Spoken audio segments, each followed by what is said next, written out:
هاتي بقى وركين فراخ وتعالي اقول لك النهارده هنعمل بيهم ايه. انا جبت وركين فراخ غسلتهم غسله حلوه قوي، وكمان مخليتهم زي الفل وخليتهم في مصفى يتصفوا من الميه اللي فيهم. هجيب بقى هنا طبق واحط فيه معلقه صلصه طماطم، يعني مش صلصه معلبه، لا طماطم، واحط عليها شويه بصل مفرومين، واحط شويه عصره ليمون، عصره الليمونه كده، وبعدين احط الملح واحط فلفل واحط بهارات، واحط توم باودر وبصل بودر وشويه كمون وشويه كزبره وشويه شطه، وما ننساش الليمون. هقلبهم بقى تقليبه حلوه كده. بعد كده بقى بجيب الفراخ بتاعتي بعد ما اقلب الخلطه بتاعتي الحلوه دي تقليبه حلوه، واسيبهم بقى كده على جنب، واجيب الفراخ هفتحها فتحه كده صغيره. انا مش هفتحها خالص، مش عايزه الجلد يتشال من عليها او يتقطع، انا فاتحه فتحه صغيره كده، وبدخل التتبيله جوه وبتبل الفراخ من جوه. هتبلها بقى من جوه، وكمان هتبلها من الناحيه التانيه. بص انا بفتح بالراحه، اهم حاجه ان انا ما افتحش فتحه كبيره عشان انا هحشي الفراخ دي، فهتبلها كده وهي موجوده، مش هقطع الجلد بتاعها.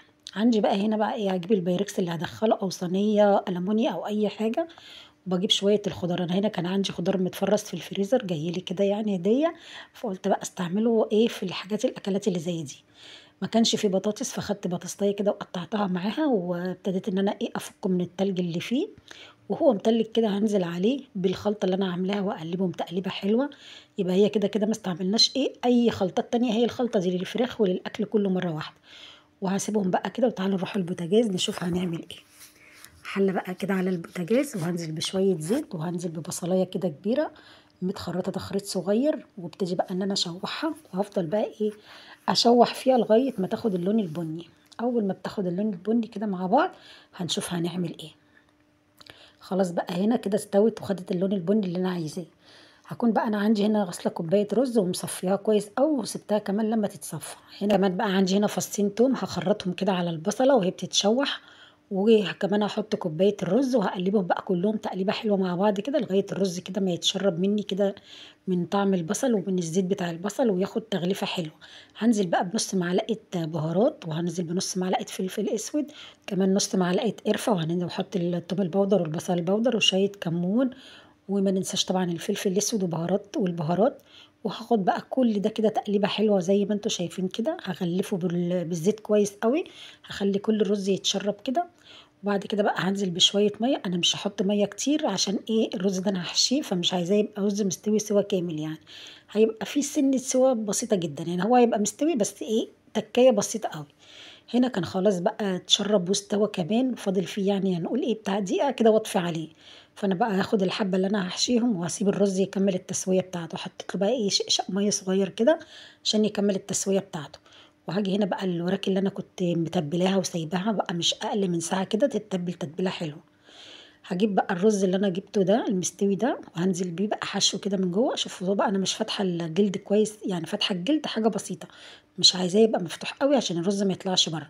وكمان ما تمليش بتاع رز كتير، الرز كتير لو حطيتي رز كتير بيفتح منك وبيتقطع الجلد منك. هنزل بقى بيها كده على الخضار اللي انا عاملاه، ونتبل بقى الورك التاني. ولو انت طبعا عامله كميه، انا هنا بصوا كان المفروض وانا بعمل الرز اشوح له قبل البصلايه، اشوح كبده وقوانص او كده، بس انا ما كانش عندي، فعملتها بالبصله كده على طول من غير كبده ومن غير اي حاجه. لو انت بقى عامله عزومه ولا عندك حد ولا هتعملي كميه، هتجيبي نص كيلو كبده وهتشوحيهم مع البصلايه كده عشان الرز يبقى فيه كبده وكده، يعني يبقى طعمه حلو. هو كده طعمه جميل جدا جدا، مش فارق اي حاجه. بس احنا بقى متعودين نعمل اللي هو المحشي ده يكون فيه كبده وقوانص او كبده بس. انا ما كانش عندي ومش هوقف الوصفه على اي حاجه، وعملتها كده، وكمان ما كانش كميه يعني، فعملتها زي ما انتم شايفين كده. هنا بقى كان عندي معلقه صلصه من اللي تبلت بيها الفراخ، احط عليها شويه زيت واحطها كده على الفراخ من فوق. هتبل بقى وش الفراخ كده علشان خاطر تاخد وش في الفرن، وتديني كده لون حلو لما تخش الفرن. كمان حطيت شويه زيت تاني ونزلت بيهم كده على الفراخ كلها وعلى الخضار، عشان يدي الخضار لون حلو كده ويبقى شكله حلو لما يطلع من الفرن. خلاص بقى كده انا هغطيه بورق ألمونيوم وبورق زبدة الاول، وبعدين هدخله الفرن من تحت الاول لغايه اما يستوي، وبعدين اولع الشوايه في الاخر شويه كده واطلعه زي ما انتم شايفينه كده. طلع معايا ما خدش وقت خالص، وعايزه اقول لكم زي الفل طعمه جميل. وبقى ولا نخلي الوراك ولا اي حاجه، زي ما هي كده هنحشيها، ما خدتش مننا وقت خالص. وعايزه اقول لكم بقى الخضار اللي من تحت ده في منتهى اللذاذه، بجد طعمه جميل. وانا بقى كده كده سويت الرز التاني اللي هو في الحله، واحطيه بقى على الخضار يعني حتى لو أنتِ مش هتاكلي الوراك هتاكلي الخضار مع الرز، حاجة كده تحفة، بجد في منتهى الجمال، سهلة كده وما خدتش مني أي وقت خالص، وكمان طعمها حلو أوي، جربوا بقى الرز بالطريقة دي، وجربوا التتبيلة بتاعة الفراخ كده قبل ما تعملوا تحشوا الفراخ هتلاقوها طعمها حلو جدًا.